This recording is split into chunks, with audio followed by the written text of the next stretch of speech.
Alright guys, we are back with some more of a Requiem for Innocence. Thank you guys again for all the love and support you continue to show this series. It really means a lot.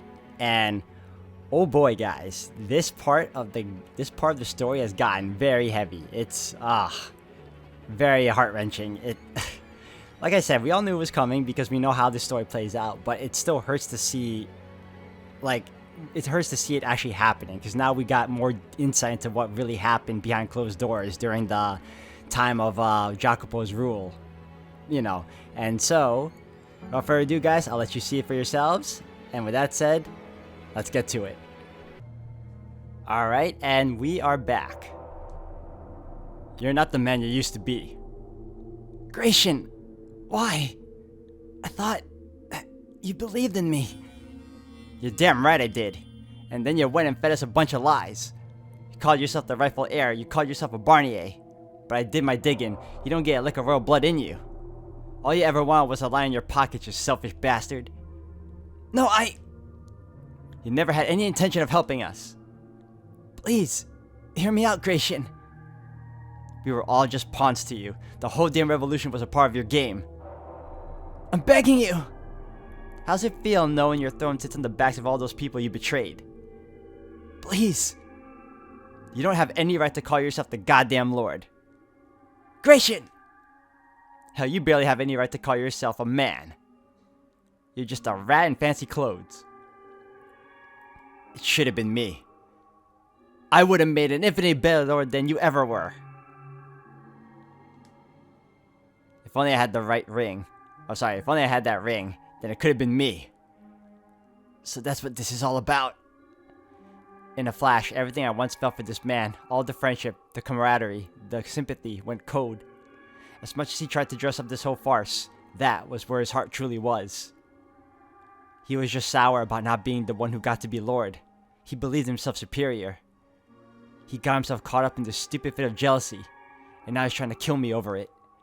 That's seriously all this is. Are you listening to a word you're saying? What was that? You're the one who's not the man he used to be. And you're the one who's being a self-centered bastard. Talk all you want, dead man. The Gratian I knew would never resort to using poison. He'd have drawn his sword the second he passed through those gates, faced me like a man. But look at you. Even Barney had more of a spine than you. You dare compare me? Oh, sorry. You dare compare me to that sack of crap? Alright, fine. I'll play it your way. He had a knife hidden on him. An instant later, Gratian was brandishing a short blade. He had stuck it under his clothes, I presume. I was almost amazed at how thoroughly prepared he was. He had never had any intention of this going any other way. He hadn't come to talk. He was never going to hear me out. He was here to do one thing and one thing only. And I doubt he had any plans for what would come next. Raw hatred was all that fueled him. He wouldn't take my place after killing me. He wouldn't work himself to the bone to ensure that the city kept running. He didn't give a single damn about any of that. You're scum! I won't be taken down by some worthless, self-absorbed rat! Nothing I had ever tried had been enough to best Gratian in combat, and that was when I was at my peak, not with the myriad needles of his poison prickling my every pore, barely able to stand on my own weight. But still, I had no intention of surrendering my life to this cur. I took in a deep breath, clenched my teeth, shouted at my shaking limbs. Move! Move! Move! Move! Move, damn you! My fingers. I could feel them again. Before the thought finished passing through my mind, my hand reached for a blade. Grasping the rapier hanging from the wall, I swiftly drew it from the scabbard. It was a decorative blade, not meant for combat. It would probably bounce right off Gratian's muscular chest. But there was one place I could target. Right in hell, you son of a... Knife in hand, he lunged at me, just moments before death befell me. My vision, blurred by the poison, grew unbelievably clear. Gratian almost appeared to be moving in slow motion. I wasn't sure my mind had ever been so clear, so sharp in battle before. The dying embers of my fading life burned anew into a blazing inferno. Grah! Unlike my fight with Barnier, this one was over in an instant. Before I had time to breathe or even blink, it was settled. And in that same instant, everything I had built up with this man turned to dust. I had never once defeated him. For as long as I had known him, I was always, always, always number 2. And now for the very first time, I won. Why did it have to be you there and not me? The blade of the rapier in my hand skewered Gracian's throat. His mouth flapped open and shut like a fish. He glared at me, face twisted in a mixture of hatred and agony, sputtering fragments of contempt, until the life drained from his eyes. My first victory against my old friend also took his life. And it all happened in a blink of an eye, hardly enough time to even register in my mind.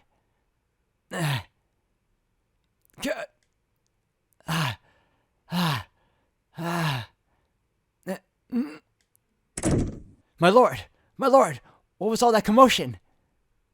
What happened?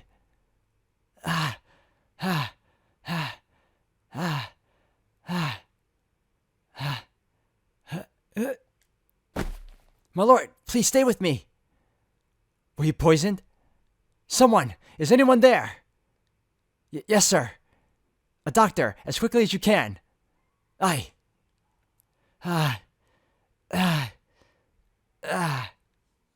My lord, please, my lord. A doctor will be here shortly. Please stay with me just a little longer. My lord. Odilon. You were right. I was stupid. I should have listened. I thought he was my friend. But he wasn't. Not anymore. And because we had once been friends, that made him my greatest threat.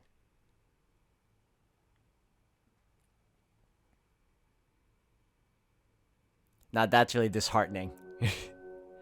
Unbelievable, man.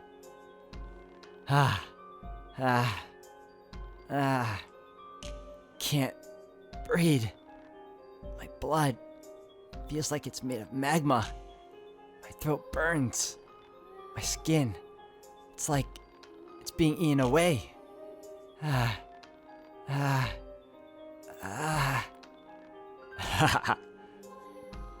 What? Who's there?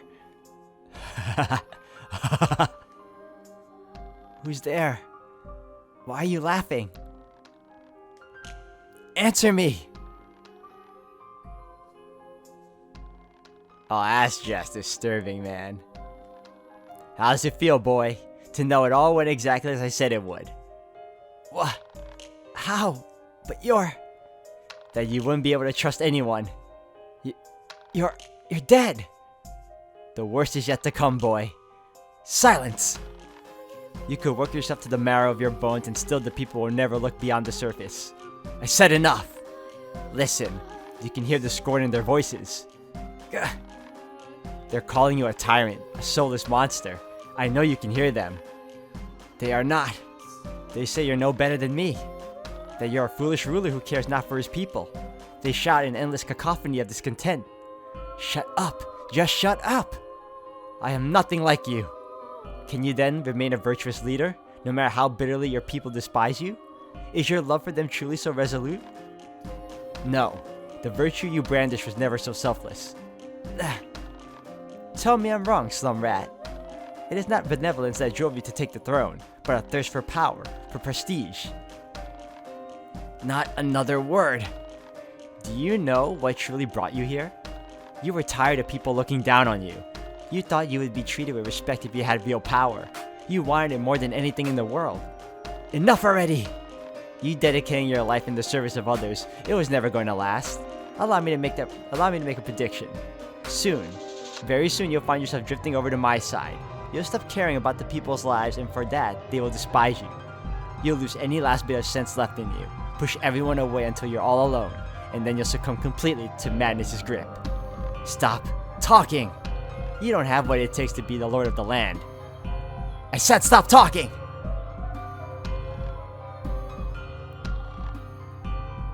The people aren't the only ones who aren't on your side. You have enemies everywhere you look.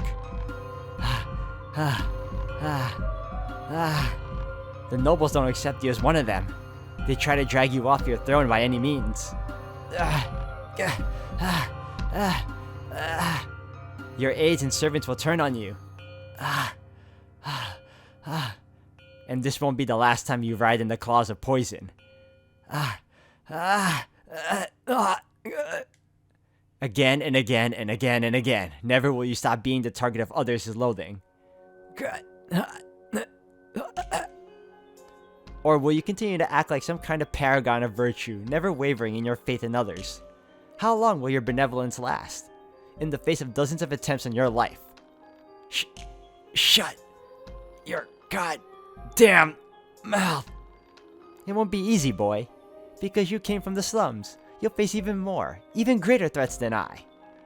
Silence! I bet that just terrifies you. Drains all the hope from your heart. Well, there's an easy solution. Follow in my footsteps and reign with terror. Stop talking! I've heard enough of your goddamn noise. Ha! You're already afflicted with a great curse, boy. A curse known as the Lord of the Land. It's a curse from which you'll never be free. And hence, you will never be free from me.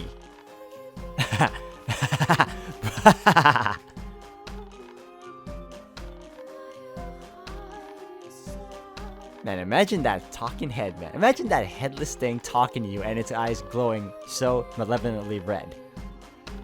However much you may come to regret taking that throne, you can't give it back now. It's not something you can simply hand off to someone else, nor a duty from which you can simply relieve yourself. That anguish and agony and misery it brings you every day will follow you all the way to your grave. Just stop, damn it! Keep your babbling to yourself, you damn ghost! Go on, try and make me. Cover your mouth. Cover my mouth, why don't you? You can't do it, can you? You're too weak to defeat even a mere spirit. Shut the hell up! I know precisely what your future holds, boy. You'll sit upon the throne alone, not a single person at your side. Not even death shall free you from your eternal solitude. For it is not by an empty shell with which you decorate the throne. Stop talking!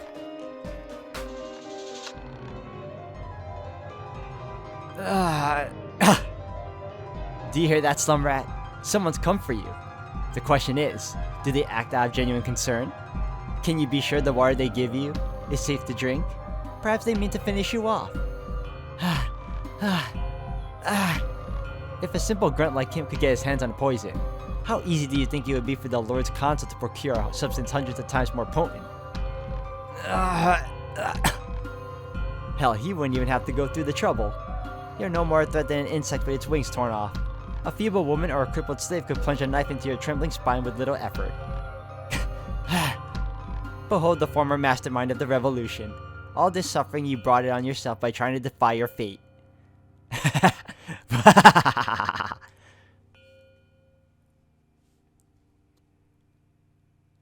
That's a loud laugh, man. Let's not kill my voice box any more than it needs to be. I get it. We get it.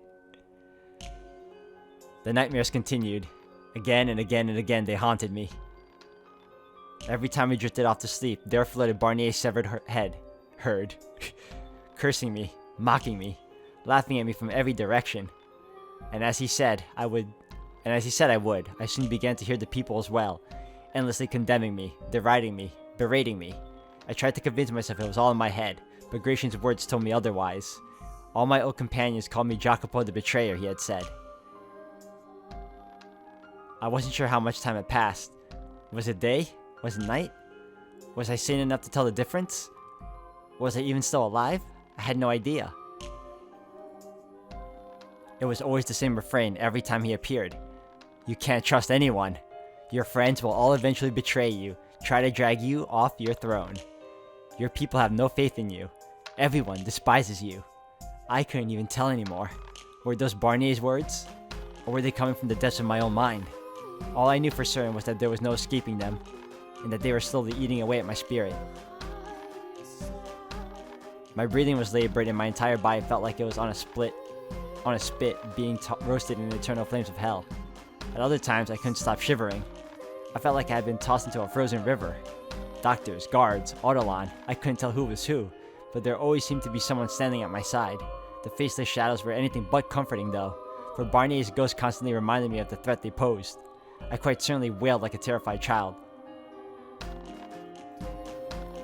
Everyone seemed like a danger. If even Gratian couldn't be trusted, who was to say the doctors weren't sneaking poison into my medicine? Who was to say Autolon didn't plan to silently remove me? Well, the fact that he was with you for a year and the fact that he said he could have taken you down anytime he wanted says otherwise, but okay, I get it though. I don't know who I could trust. Or maybe Barnier was right. I couldn't trust anyone.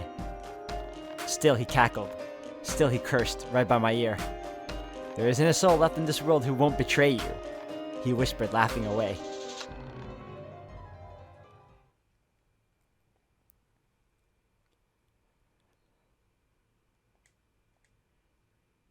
My fever seems to be receding. I can finally move again. It looks like I survived.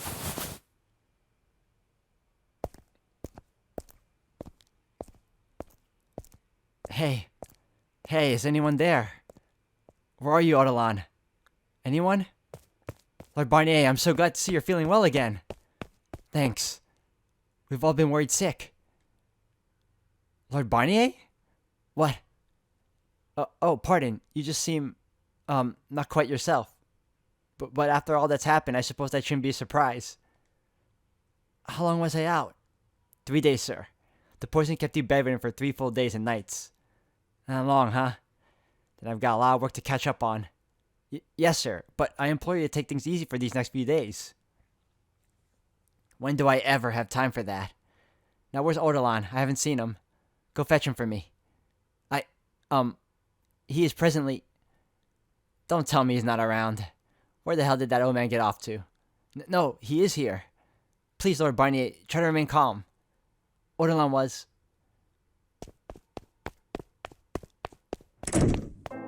Autolon! My lord, is that you? Thank heavens, you are well. Forget about me, what happened?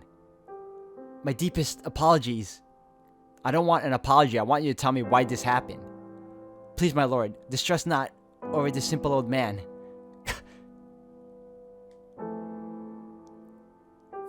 Why, Autolon?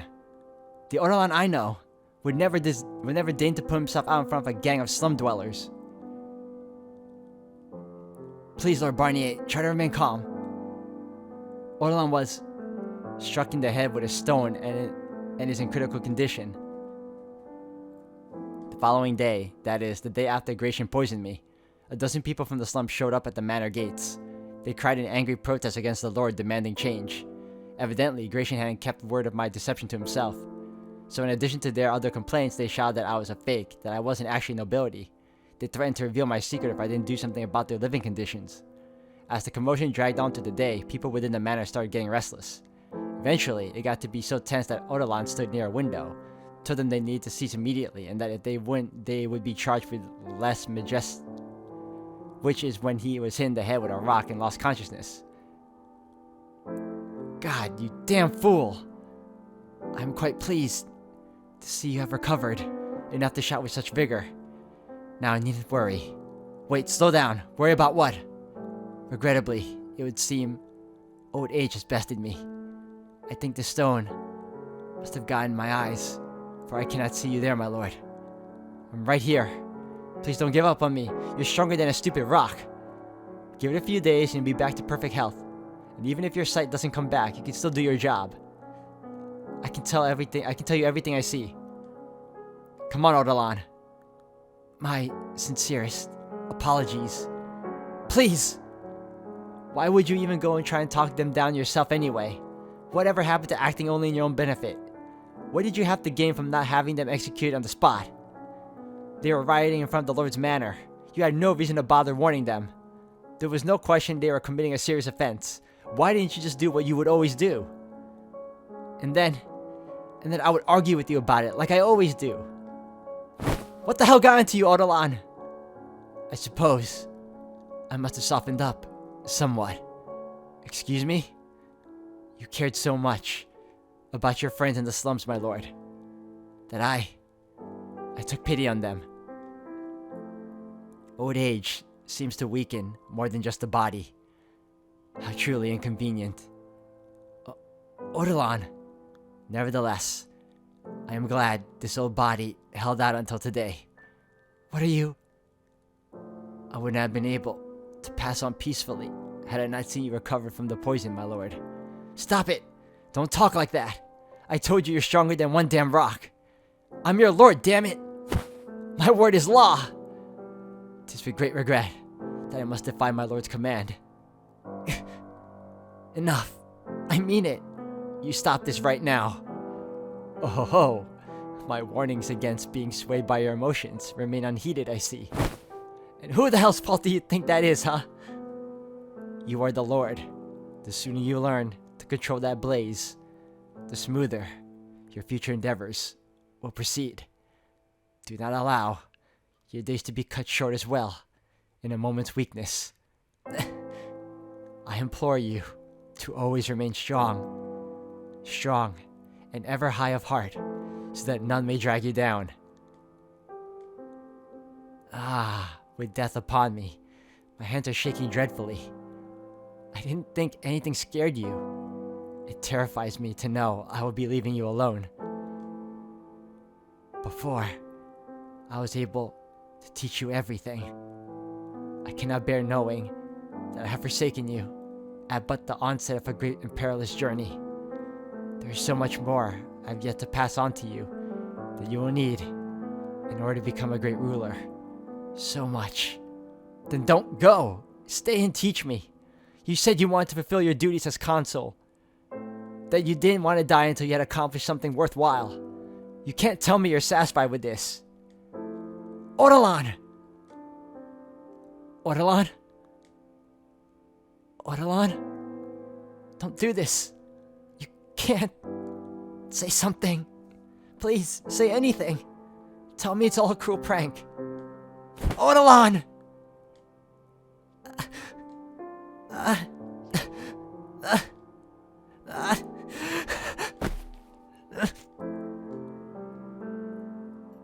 Lord Barnier. Odilon is dead. Make arrangements for a funeral. Yes, Lord. And what happened with the riot? They fled soon after striking Odilon. I would wager they returned to the city. Thank you. Would you like something done about them, Lord? I would. They need to understand that their actions have consequences. They slandered their lord and murdered his consul. We can't just let them walk away from that now, can we? Then we will have them all arrested and thrown in the dungeon. I said there would be consequences. If we just slap them on the wrist, they will come back and do it again. They'll mock me, condescend me, ridicule me, keep making a mess of my home. Tell me, do you feel safe serving a lord whose people neither respect nor fear him? Would you have any admiration for a leader like that? Have them executed. Since Odilon isn't here to advise it, I, Lord Barnier, officially order every spark of opposition to be snuffed out. You find every last one of the rats and relieve them of their heads, and then put them on display in the city square. Make sure they know damn well exactly what awaits. Anyone who opposes Lord Barnier.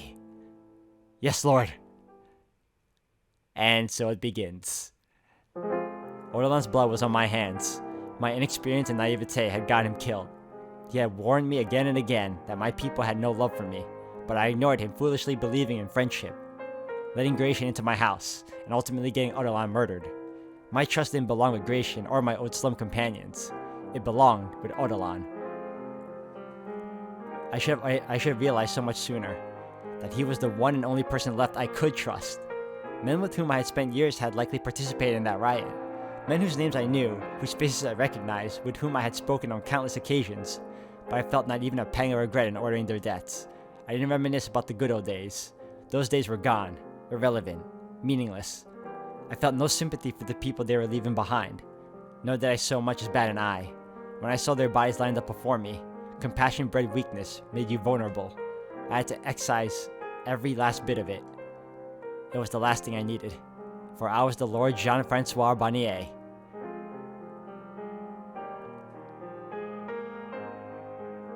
Hey, look at all those heads. Supposedly they were beheaded for trying to assassinate the Lord.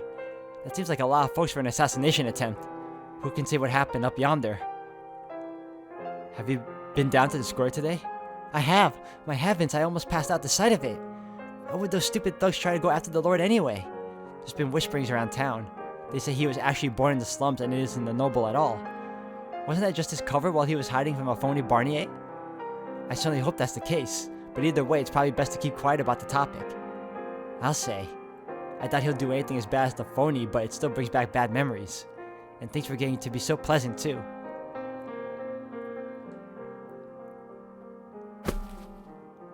What is this? Some kind of sick joke? Gratian's right at the very front. And the other guys he used to hang out with at the pub. Did you kill them all, Jacopo? You killed all your old friends? Why? What the hell, Jacopo? You would never hurt anyone. Well, that's also because you're unaware of what Gratian did to him, so... What happened to you? You went through hell with these guys. How could you just murder them? Have you really changed that much? You have, Jacopo. You've become a completely different man. No, you're long dead. You died in that goddamn revolution. The Jacopo I know no longer exists. All that's left is Lord Barnier. Everyone, they're all gone. You, Morgana, Jaren, Gratian, every last one. What the hell, man?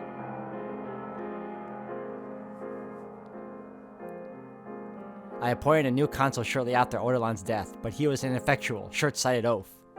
And to top it off, he had a tendency to simply nod and agree with anyone and everyone rather than express any opinions of his own. If anything, having him around made my job more difficult. But it wasn't as though there wasn't anyone else competent enough to take the position, and relieving him so soon would come with its own crop of problems.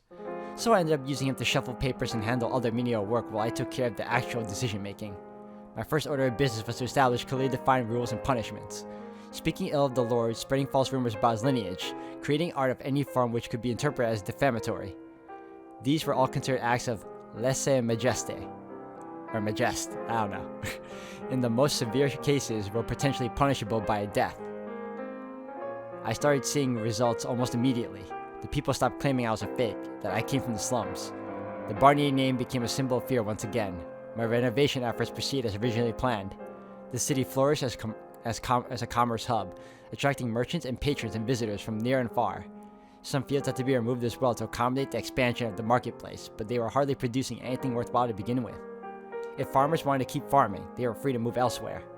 I scaled down the size of the slums while scaling up security. Lacking leadership, what little remained of the peacekeeper group had turned into a gang of unruly thugs. So rather than keeping the peace, they largely made things worse.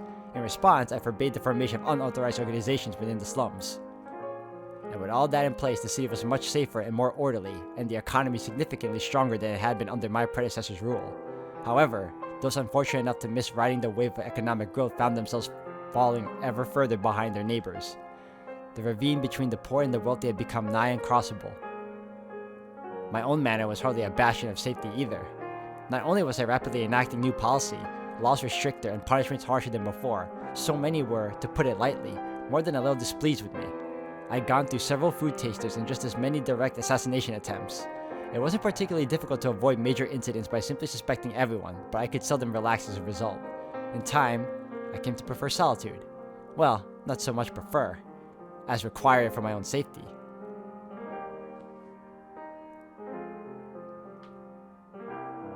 Ortolan's death left me with more than just solitude, though.